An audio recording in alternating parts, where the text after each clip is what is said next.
ہمارے ہاں لڑکیوں کو جوان ہوتے ہی بیاہ دیا جاتا تھا، پھر چاہے وہ پڑھ رہی ہوں یا نہیں، اور مناسب رشتے پر ہی حامی بھر لی جاتی تھی۔ اونچی حیثیت کے یا بہت زیادہ خوبیوں کے تگدوں میں لڑکی کو قطعاً عمر رسیدہ نہ کیا جاتا تھا، اور لڑکیوں کو اپنے کسی بھی معاملے میں بولنے کی اجازت بالکل نہ دی جاتی تھی۔ شروع سے ہی تربیت میں یہ بات بھی سکھا دی جاتی کہ کچھ بھی ہو باپ بھائی کے سامنے یا ان کے فیصلے پر اپنی زبان سی کر رکھنی ہے۔ اس طرح گھروں میں ہمیشہ لڑکی کے معاملے میں امن ہی رہتا۔ ہم 3 ہی بہن بھائی تھے۔ میری بڑی باجی 5 سال کی تھی تب میرا بھائی اور میں پیدا ہوئے۔ ہم جڑوا تھے، ہم صرف چند ماہ کے ہی تھے۔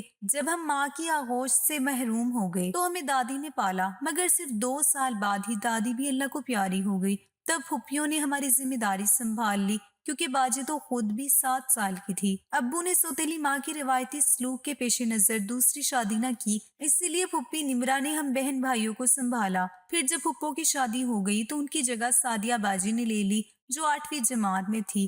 یوں ہم تو بے فکر کی زندگی جی رہے تھے۔ اسی طرح دن گزرتے گئے اور پھر اچانک ہی باجی کا اچھا رشتہ آ گیا۔ ابو جان اس بات کے قائل تھے کہ بیٹیاں جتنی جلدی اپنے گھروں کی ہو جائیں اچھا ہے۔ باجی ابھی میٹرک میں تھی اور آگے پڑھنا چاہتی تھی، لیکن ابو نے بیٹی کی مرضی کی پرواہ کیے بغیر ان کا رشتہ طے کر دیا۔ جس دن ان کا نکاح ہوا اس روز میں نے باجی کی نگاہوں میں نمی دیکھی۔ میں سمجھی وہ ہماری جدائی کے خیال سے افسردہ ہیں، مگر انہوں نے باپ کے احترام میں ان کے الفاظ کی لاج رکھی اور اپنے جذبات کو قربان کر دیا۔ تاہم وہ یہ صدمہ نہ جھیل سکی۔ آگے پڑھنے کی آرزو پوری نہ ہو سکی تھی، اور شاید باجی کو یہ رشتہ بھی پسند نہ تھا، وجہ ہم بھی نہ جان پائے۔ خیر انہوں نے یہ بات دل پر لے لی، شادی کی تاریخ طے ہو گئی، مگر باجی چپ چپ رہنے لگی۔ میں نے ان دنوں ان کو کثرت سے عبادت کرتے ہوئے پایا۔ راتوں کو اٹھ اٹھ کر اللہ کے حضور گڑ گڑاتی اور شب بھر وہ روتی رہتی تھی۔ باجی کی شادی میں 15 دن رہ گئے تھے، ابھی کارڈ بھی نہیں چھپے تھے کہ والد صاحب کے ساتھ حادثہ پیش آ گیا۔ وہ بری طرح زخمی ہو گئے تھے۔ خدا کے کرم سے زندگی بچ گئی، لیکن کافی دن وہ ہسپتال میں رہے۔ اس طرح باجی کی شادی روک دی گئی۔ ابھی ابو مکمل طور پر صحت یاب نہیں ہوئے تھے کہ اچانک ہی باجی کی طبیعت بگڑنے لگی۔ وہ دن بہ دن کمزور ہوتی جا رہی تھی۔ اس دوران باجی کے ہونے والے دلہا زین بھائی بھی اکثر چکر لگاتے رہے۔ میں انہیں دیکھ دیکھ کر باجی کی قسمت پر رشک کرتی، کیونکہ دیکھنے میں تو وہ بہت اچھے لگتے تھے، خوبصورت بھی تھے اور اچھے عہدے پر بھی تھے۔ خیر باجی کی طبیعت تھی کہ سنبھل کے ہی نہ دی۔ اب تو ابا کو بھی فکر لاحق ہو گئی۔ کافی بڑے بڑے ہسپتالوں میں اور ماہر سے ماہر ڈاکٹروں کو دکھایا، مگر افاقہ نہ ہوا۔ ہماری پریشانی کا یہ عالم تھا کہ ایک دوسرے سے چھپ کر روتے رہتے تھے، مگر شاید تقدیر کو یہی منظور تھا۔ 1 ڈیڑھ سال بعد ایک دن اسی خاموشی سے باجی اس دنیا سے چل بسی، اور ہمارے ان کو دلہن بنانے کے ارمان دل میں ہی رہ گئے۔ یہ ہمارے لیے انتہائی صدمہ اور زین بھائی کے لیے ایک سانحہ تھا۔ ان کو شدید دھچکا لگا، کیونکہ جس لڑکی کو وہ اپنا سب کچھ سمجھ چکے تھے اب وہ ہمیشہ کے لیے ان سے ٹوٹ گئی تھی۔ زین بھائی کو ہم سب سے اس قدر لگاؤ ہو چکا تھا کہ وہ یہ تعلق ختم نہیں کرنا چاہتے تھے۔ اسی وجہ سے وہ باجی کی وفات کے بعد بھی ہمارے گھر میں آتے تھے۔ انہیں اداس دیکھتی تو دعا کرتی کہ اللہ کرے ان کو ان کی خوشیاں مل جائے۔ سچ ہے کہ کسی وقت بھی دعا قبول ہو جاتی ہے۔ ایک دن وہ اپنے والدین کے ساتھ آئے اور ان لوگوں نے میرا ہاتھ مانگ لیا۔ ابو نے سوچنے کو کچھ وقت مانگا کہ میں بہت چھوٹی ہوں، مگر وہ اتنے اچھے رشتے کو ہاتھ سے گنوانا بھی نہیں چاہتے تھے۔ کچھ دن بعد وہ لوگ دوبارہ آئے۔ تب ابو نے کہا کہ میں پہلے بیٹے کی شادی کروں گا، کیونکہ اگر اریبہ چلی گئی تو گھر خالی ہو جائے گا۔ انہوں نے خوشی سے یہ شرط مان لی اور کہا ہم انتظار کر لیتے ہیں، بے شک آپ بیٹے کی شادی پہلے کر لیں، ہم بعد میں شادی کر لیں گے۔ بھائی بھی ابھی چھوٹا تھا اور زیر تعلیم تھا۔ میں زین کو بھائی کی نظر سے دیکھتی تھی، لہٰذا اب ان سے شادی کے خیال سے پریشانی اور الجھن میں پڑ گئی تھی۔ تاہم ابو کے فیصلے یا ابو کے سامنے بولنے کی جرت مجھ میں نہ تھی۔ اس طرح وقت گزرتے گزرتے 4 سال گزر گئے۔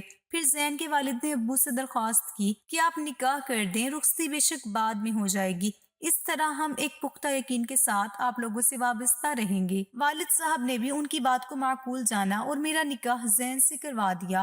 اب میں اس کے ساتھ نکاح کے بندھن میں بن چکی تھی، تو خود کو ذہنی طور پر تیار کر دیا کہ شاید اللہ کو یہی منظور ہوگا، تو اب الجھنوں میں پڑنے سے کیا حاصل ہوگا۔ مزید 1 سال گزر گیا، ہم نے FA پاس کر لیا، میں اچھے نمبر سے پاس ہوئی، مگر میرا بھائی بہت لائق ثابت ہوا۔ پورے بورڈ میں ٹاپ کرنے پر اسے بیرون ملک اسکالرشپ مل گیا تھا۔ والد صاحب کا خیال تھا کہ زین کے والدین انتہا درجے کے شریف لوگ ہیں، انہوں نے کمال صبر کا مظاہرہ کیا تھا، تو سوچا علی باہر پڑھنے جا رہا ہے तो ना जाने कब वापस आए। बेटी को इतने लंबे अरसे तक बिठाए रखना मुनासिब नहीं होगा, अब रुखसती कर देनी चाहिए। इसीलिए अब्बू ने उन लोगों को बुलाकर रुखसती की तारीख दे दी। इस तरह आखिरकार मैं दुल्हन बनकर जैन के घर आ गई।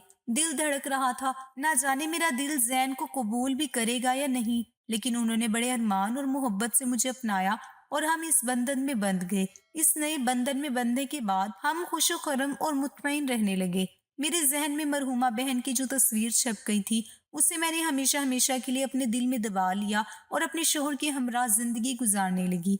हमारी ये सरशारी और वालहाना प्यार सास ससुर को पसंद न आया। वो हर वक्त जैन को कहते थे, बेटा औरत जात बेएतबार होती है, इसको ज्यादा खुद पर सवार करने की कोई जरूरत नहीं, और ये कहा कि पाँव की जूती सर पर नहीं पाँव में ही सही रहती है। मैं इन बातों से परेशान हो जाती थी, मगर सब्र के सिवा क्या कर सकती थी। और इसी तरह 11 माह गुजर गए।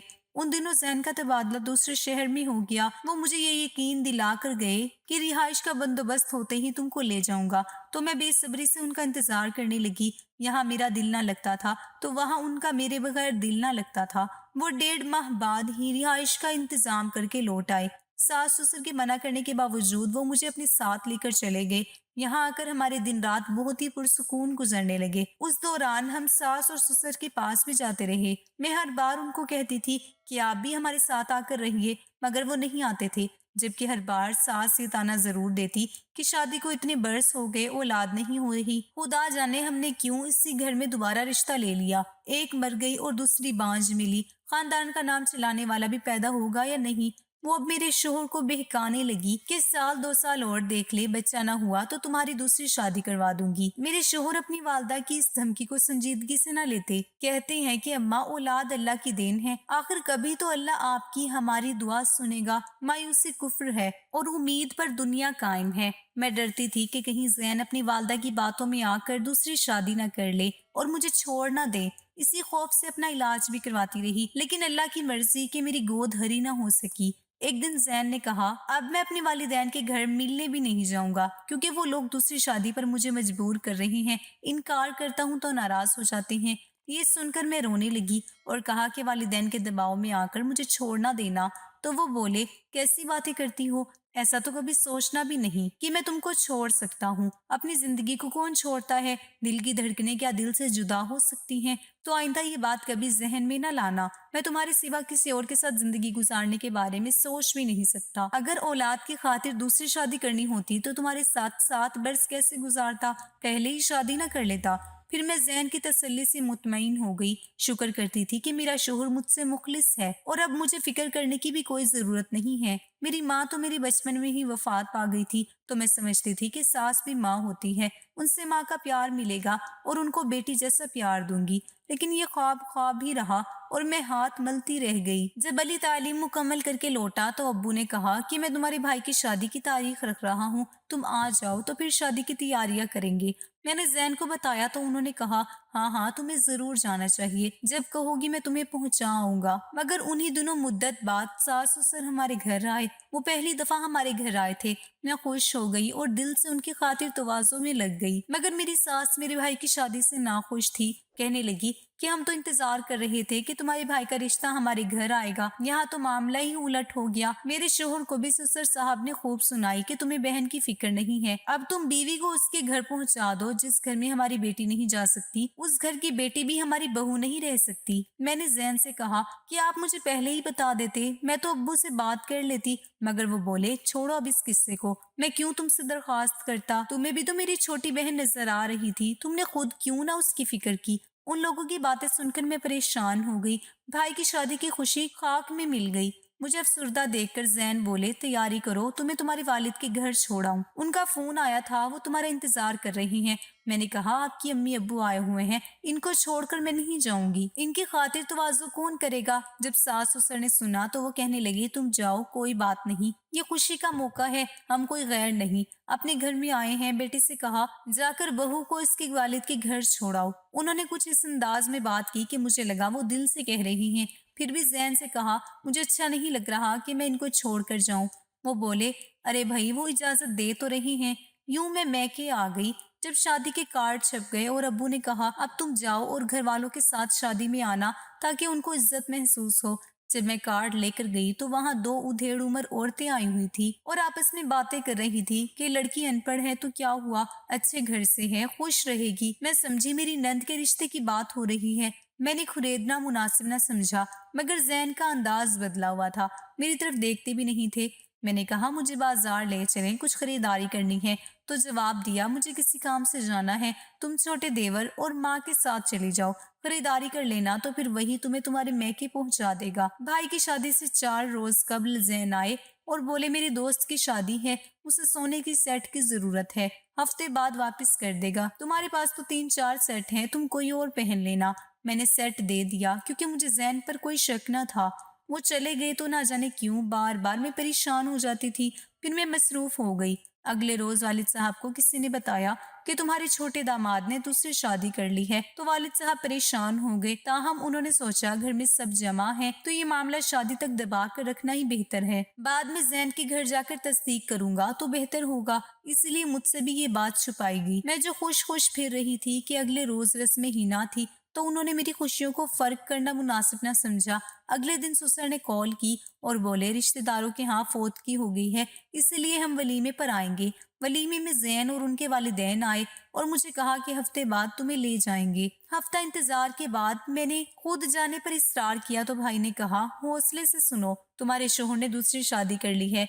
मुझे अपने कानों पर यकीन ना आया तो मैंने घर वालों से छुपकर अपने शोहर को फोन किया, तो उन्होंने कहा हाँ ये बात दुरुस्त है, अम्मी अब्बू ने जबरदस्ती मेरी शादी करवा दी है, मगर मैं उसे थोड़े दिनों बाद तलाक दे दूंगा, तुम किसी बात को दिल पर ना लो, जल्दी आकर तुम्हें ले जाऊंगा। वालिद साहब ने पूछा बेटी तुम क्या चाहती हो, सौतन कबूल है या फिर तलाक लेना चाहती हो। मैंने जवाब दिया ना ही मुझे सौतन कबूल है और ना ही मुझे तलाक चाहिए। मैं इस सूरत में घर वापस जाऊंगी जब जैन दूसरी बीवी को सास ससुर के पास रखे और मुझे अपने पास रखे।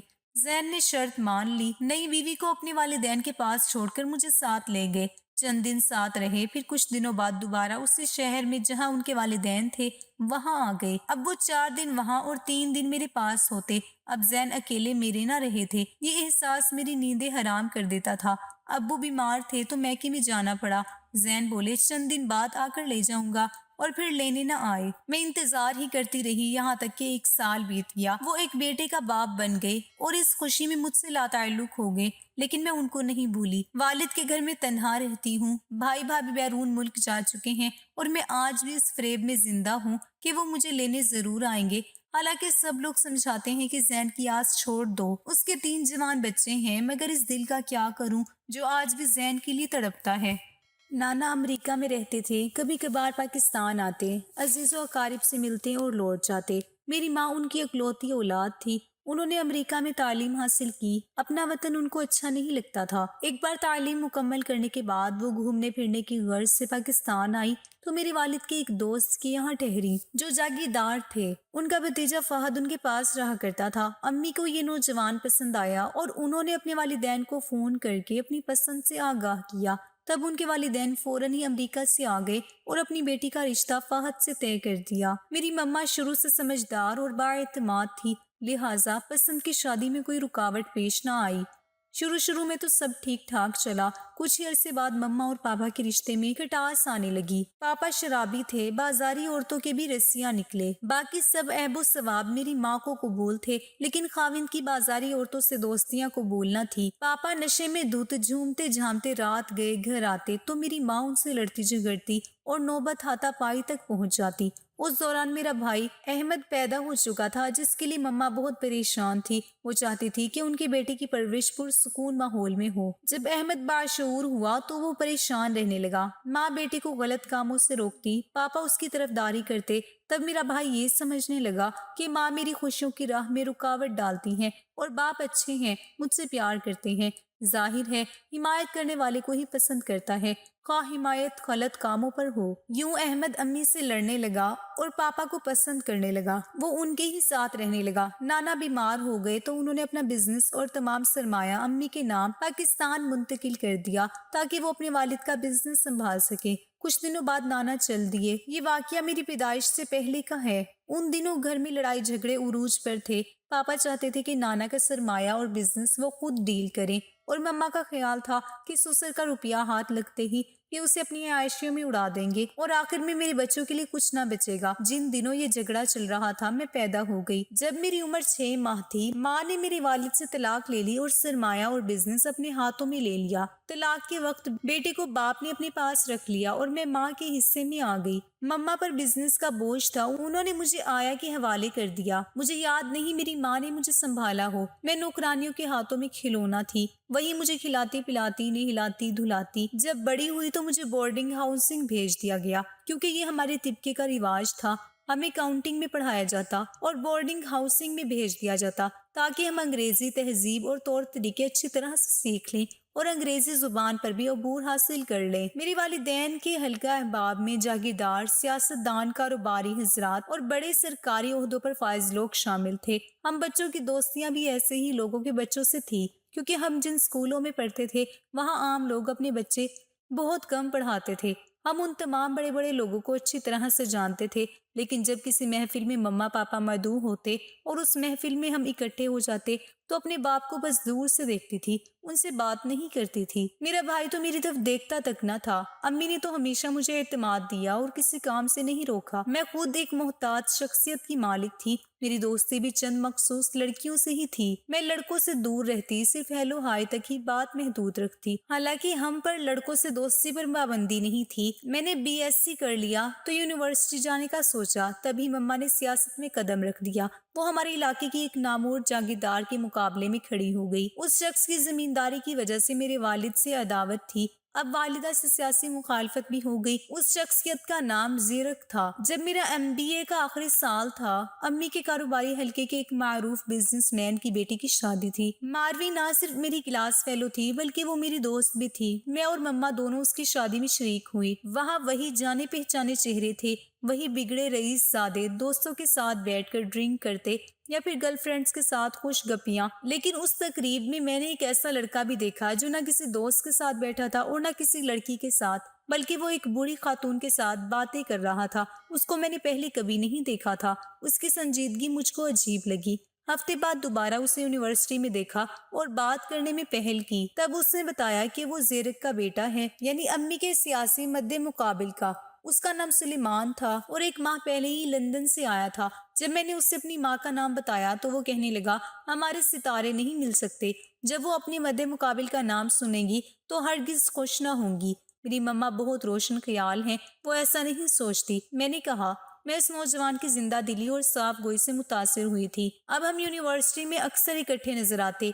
मेरी साथी लड़कियां मुझे छेड़ती कि आखिरकार तुमने भी किसी लड़के से दोस्ती कर ही ली। मैं सिर्फ मुस्कुरा देती, लेकिन ये सच था कि मैं सुलेमान को चाहने लगी थी। जब उसे एहसास हुआ कि मैं उसे चाहने लगी हूँ तो वो खामोश हो गया। कुछ अरसे उसने मुझसे दूरी रखी, लेकिन एक रोज खुद ही फोन करके अपनी चाहत का भी इजहार कर दिया।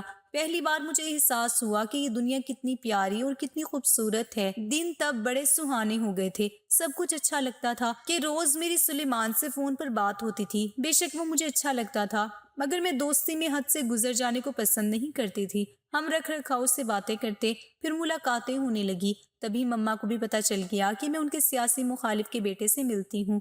मम्मा ने पूछा तो मैंने साफ कह दिया कि मैं सुलेमान को पसंद करती हूँ। उन्होंने समझाया कि ये लोग उनकी मुखालिफ पार्टी के हैं, ब्लैकमेल करने को मुझे ट्रैप भी कर सकते हैं, मुझे इस्तेमाल करके उनकी हार का सामान बना सकते हैं। मगर मैंने मम्मा को यकीन दिलाया कि उनके खदशात गलत हैं, ऐसा कुछ भी नहीं है। सुलेमान से बात करने और अपनी पसंद का इजहार करने में पहल मैंने की है। वो बोली कि फिर भी उस खानदान से भरोसा नहीं कर सकती जो ना सिर्फ उनकी सियासी मुखालिफ है बल्कि पहले से ही तुम्हारे वालिद से भी अदावत रखते हैं। मम्मा के लिए बहरहाल सुलेमान से मेरी दोस्ती एक बड़ी नाजुक सूरत हाल थी। एक तरफ बेटी की खुशी, दूसरी जानिब अपने मुखालिफों से हार मान लेना या फिर उनसे टकरा जाना। मेरे इसरार पर बिल आखिर वो सुलेमान के वालिदैन से मिली। ना जाने उन लोगों के दरमियान क्या बात हुई कि सुलेमान यूनिवर्सिटी छोड़कर लंदन चला गया। इस बारे में ना तो मुझे माँ ने कुछ बताया और ना सुलेमान ने कि मम्मा की उसके वालिदैन से गुफ्तगू हुई है। जब मैंने उसके दोस्त से नंबर लेकर उससे लंदन फोन किया और पूछा कि मम्मा की तुम्हारे वालिदैन से क्या बात हुई और तुम क्यों लंदन चले गए हो, तो उसने कहा, मैं अब पाकिस्तान नहीं आ सकता, बस कुछ मजबूरियां हैं, तुम आइंदा मुझे फोन मत करना। आखिर क्यों फोन ना करूं? वजह जानकर क्या करोगी? जब समंदर तैर कर पार नहीं हो सकता तो उसमें छलांग लगाने से क्या हासिल? ये उसका आखिरी जवाब था। मेरा दिल बहुत दुखा था, लेकिन मैंने अपना दर्द दिल में ही دبا لیا تھا، کسی سے کہتی بھی تو کیا۔ میں نے یونیورسٹی چھوڑ دی، امتحان بھی نہ دیا۔ اب میں اکثر ایسے کام کرتی جس سے مما کو غصہ آتا۔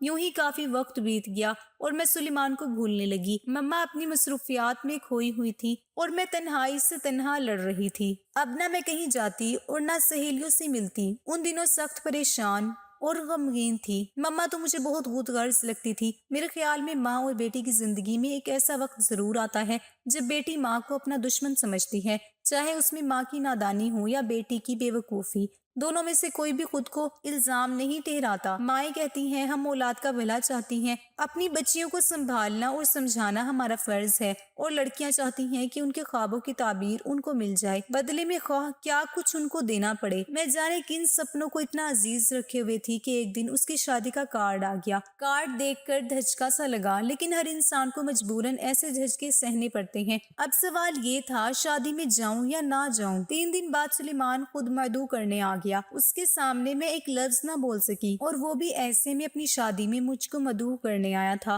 میں اس کی شادی میں نہ گئی اور چند ماہ بعد میری شادی کی تیاریاں شروع ہو گئی۔ مما نے اس کو مدعو نہ کیا تو میں نے بھی نہ بلایا، لیکن حیرت ہوئی جب وہ شادی والے دن سامنے آ گیا۔ دراصل وہ میرے شوہر شفقت کے قریبی دوستوں میں سے تھا۔ اس کے بعد سلیمان نے ہمارے گھر باقاعدگی سے آنا جانا شروع کر دیا۔ میں نے سوچا کہ زندگی کے ایک نئے امتحان کا آغاز ہو چکا ہے، اسے منع بھی نہ کر سکتی تھی کہ وہ شفقت کا دوست تھا، گھر پر اس کے لیے آتا تھا، تاہم میں اس سے بات چیت نہ کرتی تھی۔ ایک روز ہمارے گھر پارٹی تھی اور شفقت دیگر مہمانوں کی جانب متوجہ تھے۔ وہ میرے پاس آ کر کھڑا ہو گیا، تبھی میں برآمدے میں چلی گئی۔ وہ بھی دبے قدموں میرے پیچھے چلا آیا، کہنے لگا کیا میرا آنا برا لگتا ہے؟ اگر ایسی بات ہے تو میں نہیں آؤں گا، آپ کی مرضی، آپ جانے یا شفقت، آپ ان کے دوست ہیں، میرا آپ سے کیا واسطہ ہے؟ کیوں نہیں؟ ہاں اگر تم کو میرا آنا پسند نہیں ہے تو نہیں آؤں گا۔ تمہارے آنے سے میں واقعی پریشان ہو جاتی ہوں۔ کیوں پریشان ہو جاتی ہو جبکہ اب تو سب کچھ بدل چکا ہے؟ تم نے ایک بار بھی نہیں پوچھا کہ تمہاری مما نے میرے والدین سے کیا بات کہی تھی کہ اس کے بعد مجھے پاکستان چھوڑ کر لندن جانا پڑا تھا؟ سلیمان، اب ایسی باتوں کو دہرانے کا کوئی فائدہ نہیں، وقت گزر چکا ہے اور میں کسی اور کی ہو چکی ہوں۔ یہ کہتے ہوئے میری آنکھوں سے آنسو ٹپک پڑے۔ تبھی سلیمان نے میرے کندھے پر ہاتھ رکھ دیا، وہ میری اشک شوئی کرنا چاہتا تھا۔ تبھی میرے شوہر آ گئے، انہوں نے ہماری باتیں بھی سن لی تھی۔ ان کا چہرہ متغیر ہو گیا، کہنے لگے تم دونوں کب سے ایک دوسرے کو جانتے ہو؟ میں گھبرا گئی، مگر سلیمان نے بات کو سنبھالنا چاہا۔ یونیورسٹی کے زمانے میں ساتھ پڑھتے تھے ہم۔ اس وقت تو میرے میاں نے حوصلے سے کام لیا اور واپس مہمانوں میں چلے گئے۔ جب پارٹی ختم ہو گئی اور سب مہمان چلے گئے تب شفقت نے میری خوب خبر لی، لاکھ یقین دلایا کہ میری سلیمان سے صرف چند دنوں کی دوستی تھی، مگر وہ نہ مانے۔ کہنے لگے کہ عورتیں شوہروں سے ماضی چھپاتی ہیں، اگر بات کھل جائے تو ایسے ہی کہتی ہیں۔ تمہارا اس سے تعلق تھا، ہے اور رہے گا۔ میں اتنا بے وقوف نہیں ہوں۔ جسم کے رشتوں سے زیادہ مضبوط دل کے رشتے ہوتے ہیں۔ جسموں کے تعلق بھلائے جا سکتے ہیں، دلوں کے نہیں۔ میری ماں نے شادی کے وقت شفقت کے والد سے زمین اور جائیداد میرے نام لکھوائی تھی۔ اب طلاق بھی آسانی سے نہیں ہو سکتی تھی۔ میں بھی طلاق نہ لینا چاہتی تھی اور نہ شفقت دینا چاہتا تھا، لیکن اب مجھے ایسے ہی گھائل اور لٹی زندگی گزارنی تھی۔ شفقت نے مجھے دل سے معاف نہ کیا، بدگمانی کو وہ اپنے دل سے کھرچ ہی نہ سکا۔ اس واقعے کے 4 سال بعد اس نے دوسری شادی کر لی اور مجھے ادھوری زندگی جینے کو تنہا چھوڑ دیا۔ مجھے شفقت سے کوئی شکوہ نہیں، کیونکہ مرد تو ہوتے ہی شکی مزاج ہے۔ کوئی خاوند بیوی کے ماضی کو جان کر اسے معاف نہیں کر سکتا تو شفقت کیسے معاف کرتے؟ وہ خاوند ہے، فرشتہ تو نہیں۔ ہاں مجھے سلیمان سے شکوہ ضرور ہے، اے کاش وہ میری زندگی میں دوبارہ نہ آتا۔